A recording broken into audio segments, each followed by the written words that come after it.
Bonjour, donc voici la correction de l'exercice 28, page 272. Alors, dans cet exercice, il fallait calculer la vitesse qu'atteint le plongeur au moment où il rentre dans l'eau et la comparer avec celle de l'énoncé, enfin de l'article. Effectivement, dans l'article, on nous dit que la vitesse est de 90 km par heure. Alors déjà, quels sont les éléments importants de l'énoncé? Eh bien, on sait que le seau est de 35 mètres de hauteur et que c'est en chute libre. Donc nous allons étudier le plongeur dans le référentiel terrestre.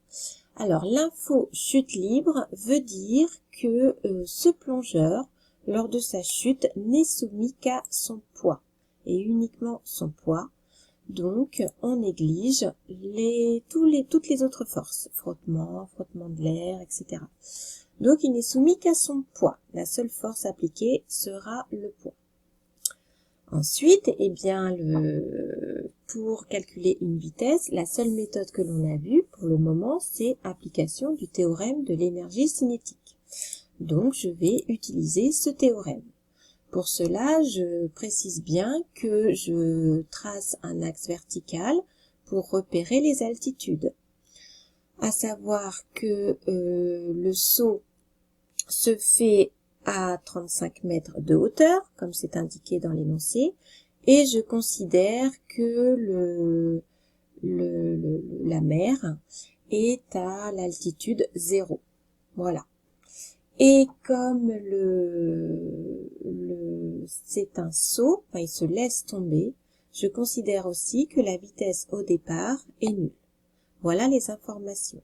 Maintenant, je vais pouvoir utiliser ce fameux théorème de l'énergie cinétique, qui est donc l'énergie cinétique à la fin du mouvement, c'est-à-dire au niveau de la mer, moins l'énergie cinétique au départ, est égal au travail des forces. Or, ici, il n'y a que le poids, donc c'est égal au travail du poids. On a dit tout à l'heure qu'il n'y avait pas de vitesse au départ, donc l'énergie cinétique au point A est nulle. Ce théorème devient donc énergie cinétique en B, qui est égale au travail du poids. Je prends la relation vue en cours pour le travail du poids, qui est masse fois champ de pesanteur fois la différence des altitudes, ZA moins ZB. Attention, c'est ZA moins ZB et pas l'inverse. Qu'est-ce qu'on sait d'autre? Eh bien, on sait que l'altitude du point B au niveau de la mer, on l'a prise comme étant nulle. Donc, cela nous simplifie encore une fois l'expression précédente, puisque ZB est égal à 0, ce qui revient à écrire énergie cinétique en B égale M fois G fois ZA. J'ai écrit cela ici. On veut calculer la vitesse à cette fameuse altitude B. Donc, je remplace l'énergie cinétique par son expression. 1/2 fois M fois VB au carré égale donc M fois G fois ZA.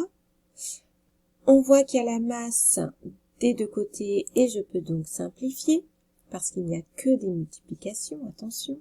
Donc, j'obtiens cette expression. J'isole V au carré. Ça me fait V au carré égale 2 fois G fois ZA. Et ensuite, je prends la racine carrée pour avoir la vitesse. Donc, racine de 2 fois G fois ZA. Il me reste plus qu'à faire l'application numérique avec les données ici pour G et la hauteur de chute, donc 35 mètres. J'obtiens une vitesse de 26 mètres par seconde. Pour la comparer à l'énoncé, je la convertis en kilomètres par heure et donc je vois qu'elle est quand même légèrement différente. Voilà pour la correction de cet exercice.